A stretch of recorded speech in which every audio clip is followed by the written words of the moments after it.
So this week I've had quite a haul. I got all this for about $100. Oh no, 105. I forgot this was like 10 bucks. So what do we have here? I went to my favorite recycling center, MRH Recycling, and the guy said that he'd give me a good deal on shit, so I took him up on the offer. I got this for all $50. I got another power. It was a power supply with it, but the power supply is uninteresting. But yeah, $50 for this. $5 for this Heathkit model HO10 oscilloscope, or actually monitor scope, not a full oscilloscope. This hopefully will be the head or the face display point of my upcoming vacuum chamber scanning electron microscope. That's what it's called, scanning electron microscope. I've been thinking about a lot of stuff because recently at Word Stuff Warehouse they have a large vacuum chamber for sale for $350. I was thinking about getting it, but it's a little too big. I think I'll go back to that other one that I've been working on for a while. Then they had this sitting there, and I joked that I would offer them only if I made the joke that, yeah, I would offer you $15 for that, but you probably would make a lot more money. And the guy said, you know, you'd actually be surprised, so I'll take it for 15.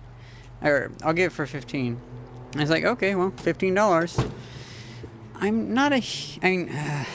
I kind of hate the Macintosh because I'm a bigger fan of the Apple II and the Lisa. The Macintosh is just, it's so locked down. It's like a walled garden. It's whenever Apple started doing that kind of more locked down stuff where you can't like add cards and stuff like that. Well, not as easily at least. Well, with this one, this is a Macintosh 512K. I already pretty much know how to work on it because I've been restoring a Macintosh 128K. It's in like pristine order. Well, it's in like half pristine order now because I've been restoring it for someone. That's actually why I got the Lisa.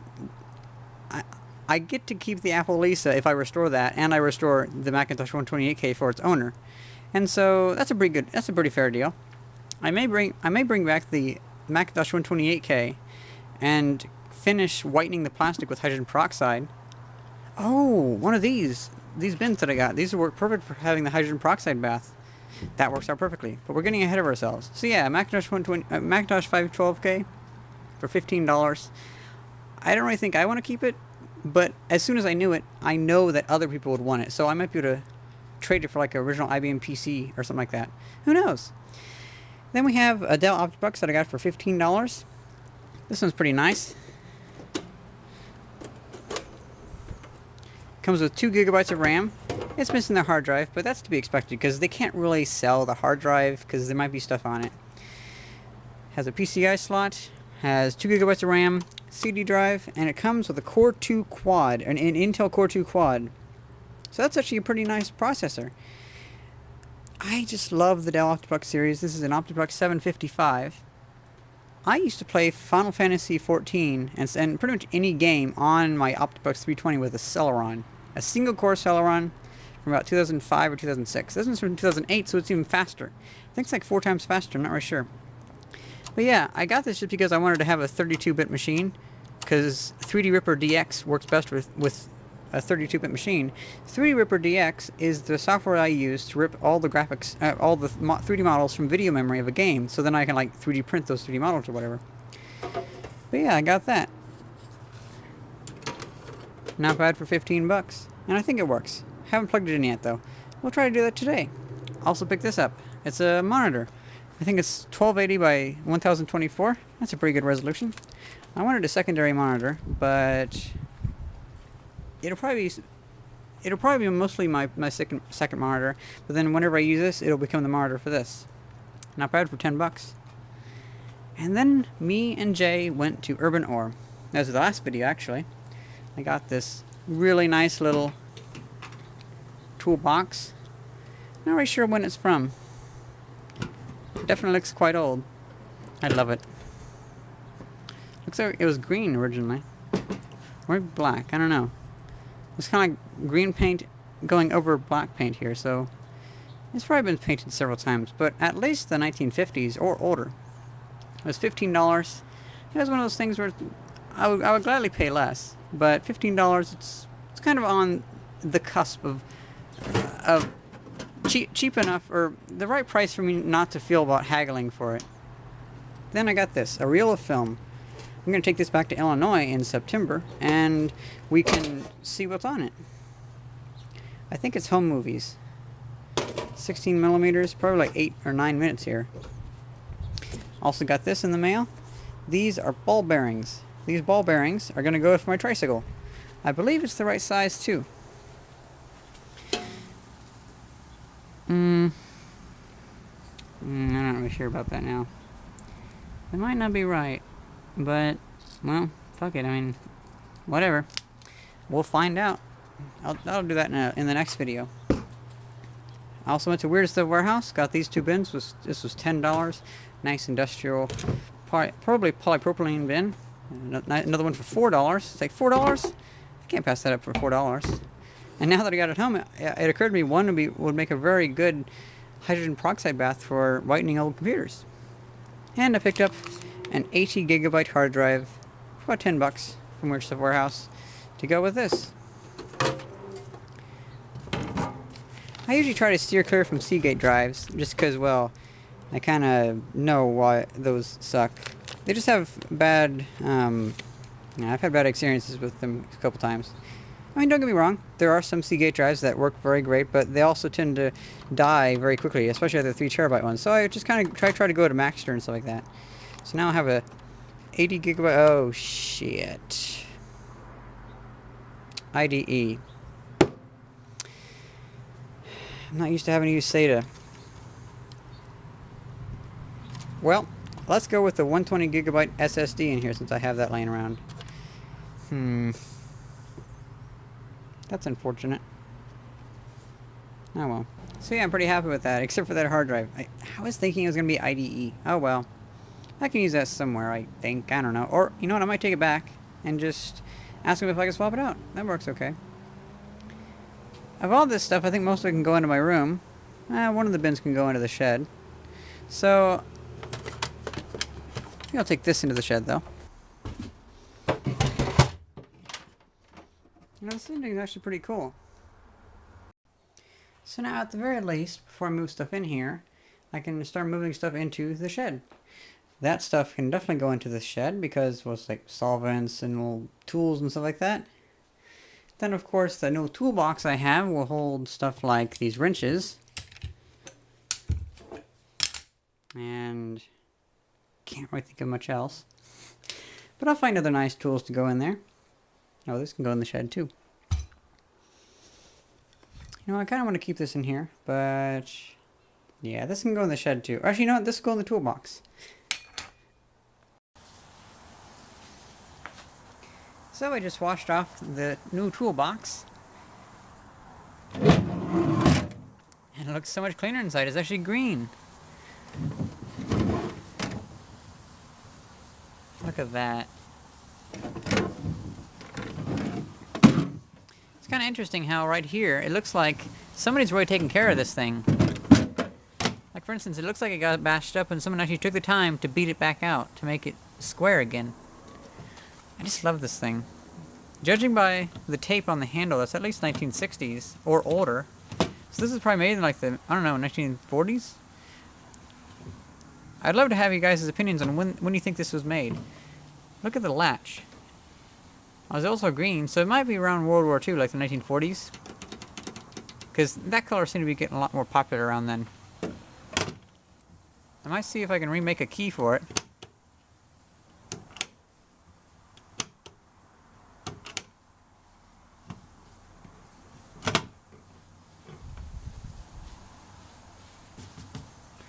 Well, let's let it sit for a little bit longer, upside down, and dry off in the nice California weather. So that's washed, and that's washed too. This is slightly wet, but whatever. This is a nice big container. I say, I'll take my clean clothes from this container.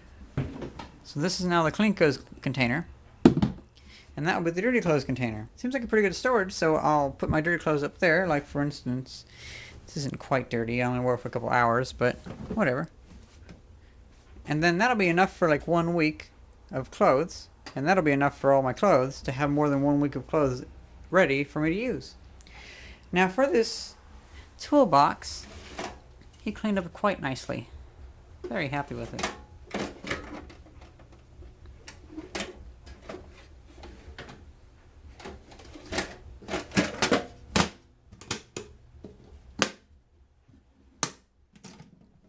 I'm pretty happy with like the weird patina on it and stuff like that. No idea when it's from. At least World War II. I don't know, maybe even earlier. So if you look up antique toolbox metal, the first image that comes up is that toolbox. Look at that. Comes to some blogspot page. They have an Etsy listing, so they sold it on Etsy. Oh, it's already sold. That's good though, because it's already, we can get the information. Go view page source. Go down. Etsy marketplace price contents $25 US. So one of these sold for $25 US. That's not too bad. I wonder if there's the shipping in here. I might have the shipping. I don't know how to find the shipping, but whatever. Yeah, $25. That's not too bad. Also, I'm looking at that. Woo! Commuter car. This should easily hold all this. I still need to make a video about these. It's taken quite a while for these to dry, so I'm probably going to sand some of the linseed oil off this and put thinner coats onto it instead of soaking it. Although it's less sticky now, so I don't know.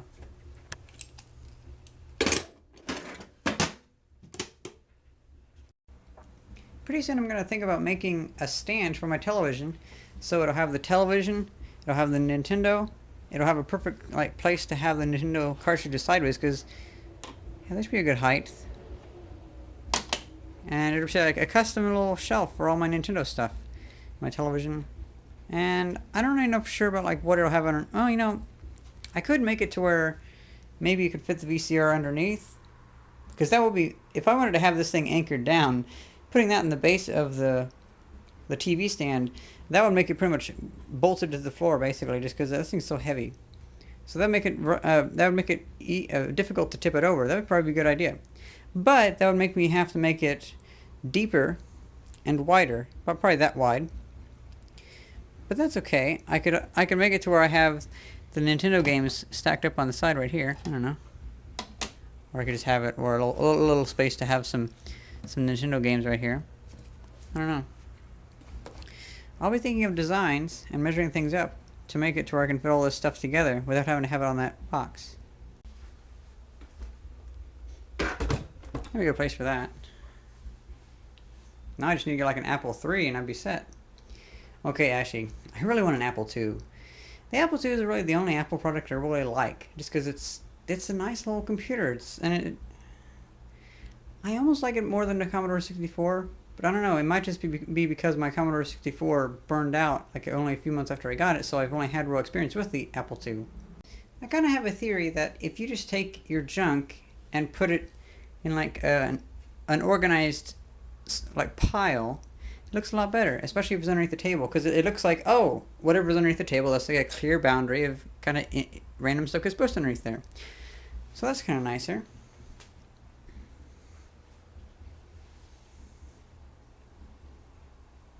Oh yeah, put that up here. Optibucks and new LCD. And I just realized I forgot to get cables for that. I'll probably find them in a dumpster somewhere. Probably when I'm heading to work sometime, I'll probably deviate a little bit and just kind of see if I can go behind some industrial campus or whatever and just steal some shit from a dumpster. There's always power cables and video cables in there. You know, because, for instance, whenever a company buys a bunch of new monitors, usually they come with DVI and VGA cables. Well, usually somebody uses the DVI and throws out the VGA cables, so you can just go rummaging through the empty boxes of like Dell monitors or whatever, and you can usually find like the little adapters from DVI to VGA and the VGA cables themselves. So I'll probably just grab some for free like that. You know, actually that might be better to have it like that. And I may turn that into my primary monitor, because then this will be my secondary monitor. Also, it's nice to have this right here because it can swivel and I can just like sit down in bed and watch stuff. So yeah, I usually tend to like to have a secondary monitor on the right side of me, and that secondary monitor will usually have YouTube or whatever whenever I'm further back, or whether I'm playing a game on one or whatever. You know what I mean? So I put that 240 gigabyte SSD into the Dell Optiplex 755. Let's turn on the monitor. Good. Turn on the Dell. It may have bad capacitors, but I hope it works. I've never had a Dell fail me yet.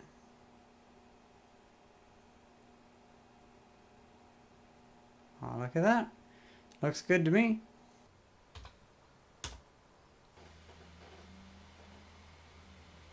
Well, that's not a good sign. That could either be the SSD or it could be the computer itself. Either way, Windows XP does not work very well with SSDs, so I'll just see about getting a regular hard drive sometime. I'll call it quits on this for tonight. So that's not working too well. I say before I hit the hay, let's see what happens when I plug in this Macintosh.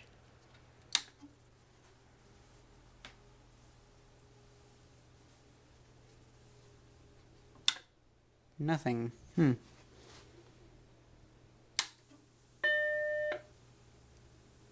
Well, that's good, I guess. The sound, at least. I don't hear any actual tube sound, though, so seems like the tube is dead. Let's try one more time. Yeah. Looks like the actual computer components themselves are working, so that's good.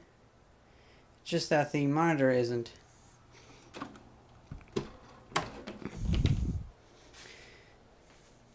You know what? The Lisa makes a really good, like, bedside table. I bet the Macintosh would too, you know. Maybe I could keep it around just as like a kind of classy little table. I don't know. Oh well. It was worth $15. Especially since they sell for like $100 on eBay. Hope you guys enjoyed this video and thanks for watching. See ya!